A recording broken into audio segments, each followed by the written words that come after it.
Oh, that is hysterical. It's not sex, but it's a step in that direction. For decades, Carol Burnett was the woman who made the world laugh when it felt impossible. But today, a heartbreaking update has sent shockwaves through the entertainment world.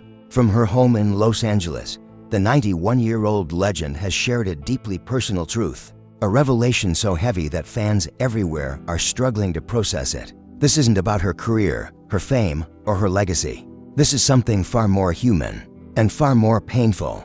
Carol Burnett is breaking the news, and it's not good. And once you hear what she just revealed, you'll understand why millions are holding their breath. The announcement came through a simple, unpolished video. No studio lighting, no makeup team, no cheering audience. Just Carol Burnett, sitting quietly inside her warm, memory-filled home. The sunlight drifted softly across her shoulders, illuminating a lifetime's worth of achievements. Framed photos from the set of The Carol Burnett Show, old scripts stacked neatly beside her, and awards that span 6 decades of innovation and inspiration. Yet, even surrounded by history, Carol looked vulnerable in a way the world had never seen. When she began speaking, longtime fans immediately felt their hearts tighten. Her voice, once strong, sharp, and unshakably confident, trembled. This was the same woman who commanded live audiences of millions. The woman who improvised through chaos, who broke character laughing alongside Tim Conway, who outwitted the wild unpredictability of live television with effortless charm. But in that moment, she seemed fragile, unsure of her next breath. Her fiery red hair had softened into silver, her posture a little smaller, her tone significantly weaker. With a soft smile, she admitted the truth she had been hiding for months. "I didn't want anyone to worry," she said gently. "I hoped it would pass, but it hasn't." She revealed she had been quietly undergoing treatment for an undisclosed illness, an illness that drained her energy, weakened her voice, and forced her to withdraw from public appearances. What fans presumed was retirement was, in truth, a battle she had been fighting behind closed doors.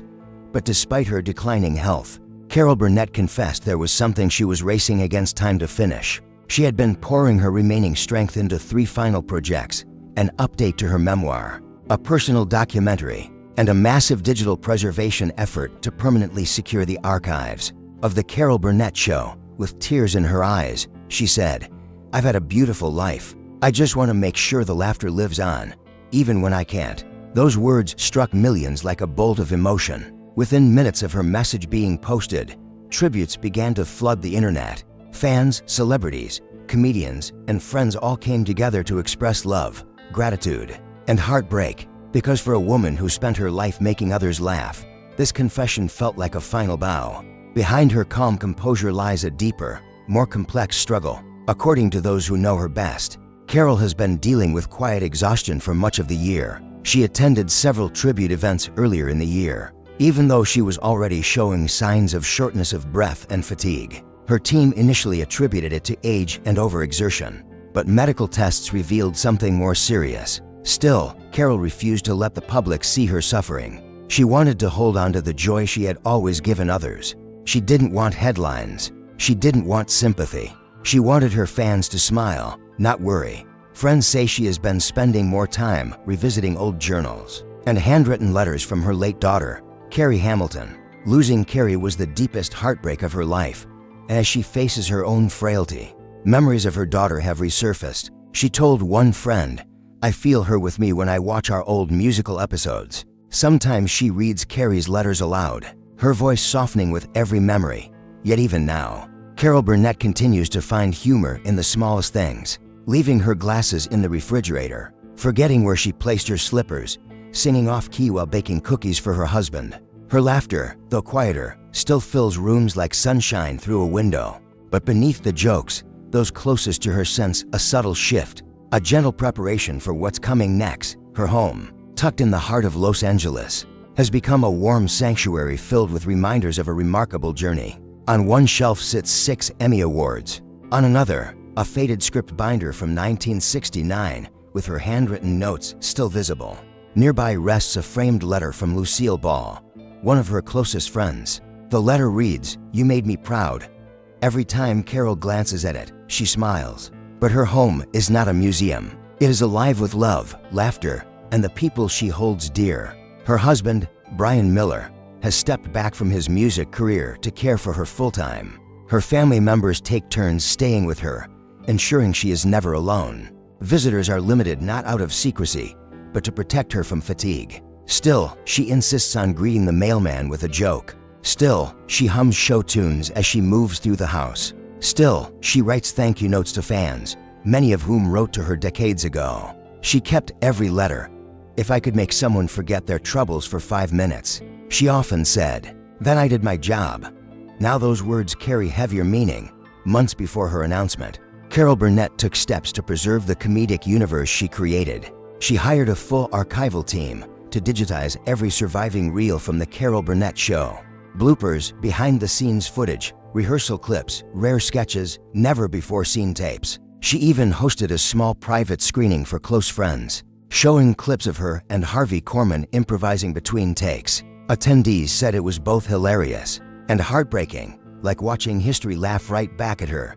Even now, though her strength fades, she records gentle voiceovers to narrate these lost moments. Her voice is softer, but still carries unmistakable warmth. Tributes began pouring in almost instantly. Vicki Lawrence, one of her closest co-stars, wrote, "Carol wasn't just a mentor, she was our guiding light." Julie Andrews, her dear friend of more than 6 decades, said they still speak regularly, focusing not on illness, but on the memories and laughter that shaped their lives. Comedians like Tina Fey, Kristen Wiig, Kate McKinnon, and Ellen DeGeneres publicly thanked her for breaking down barriers for women in comedy. Broadway dimmed its lights in tribute. Streaming services added thank you, Carol banners. The world collectively paused. Despite the weight of everything happening around her, Carol maintains a beautiful routine. She wakes early, drinks her favorite tea, and sits by the window where morning light shines across framed photos of her family and the cast of the Carol Burnett Show. She sometimes writes in her journal, reflections on life, fame, heartbreak, motherhood, resilience. These writings may eventually become her most intimate published work. She spends her days recording little audio messages for her grandchildren, warm stories, silly memories, and bits of wisdom wrapped in that unmistakable Carol Burnett charm. She still jokes with them the way she always has. One afternoon, after a burst of giggles, she told one grandchild, "You can't cry at my jokes, it ruins the punchline." And the whole room lit up with laughter. But when night falls and the house finally grows quiet, Carol sits alone with the memories that shaped her life. She replays episodes of the Carol Burnett Show, watching the audience erupt in laughter. She closes her eyes and whispers, "That's the sound of home." She laughs at the bloopers like she's seeing them for the first time, even as tears glisten in her eyes. Because beneath every laugh is a quiet truth she carries with grace. The era she built is fading, and she feels time slipping gently through her fingers. When a close friend asked if she feared death, she simply smiled and said, "I'm not afraid. My time on stage is done. Now I just want to watch the next act." Just hours ago, her family released a video message from Carol Burnett, one that feels like her last major address to the world. Sitting near her window with sunlight across her face, she thanked her fans for giving her what she called the most beautiful life anyone could ask for. She spoke slowly but warmly, saying, "You welcomed me into your homes, your lives, your hearts, and I never took that for granted." Then she tugged her ear. That timeless tribute to her grandmother. Millions cried instantly. Clips of the Carol Burnett Show, the iconic Went with the Wind parody, and her closing song, "I'm so glad we had this time together," began flooding social media. Fans across the world watched, remembering how deeply she shaped their lives. At the end of her message, Carol smiled faintly and whispered, "I'll see you where the laughter never ends." Then she waved, a gentle, heartbreaking final curtain call. Carol Burnett may be stepping away from the spotlight, but her legacy, her laughter, her courage, her kindness is eternal. She taught the world that comedy can be gentle, that humor can heal, that even in the darkest moments, there is room for joy. She survived poverty, loss, heartbreak, aging, and illness, and still gave the world her light. And if there is one final message she leaves behind, it is this: if you ever think of me, don't be sad. Just find something to laugh about. Her legacy lives on in every smile. If this story moved you, don't forget to like, share, and subscribe for more heartfelt journeys. Thanks for watching.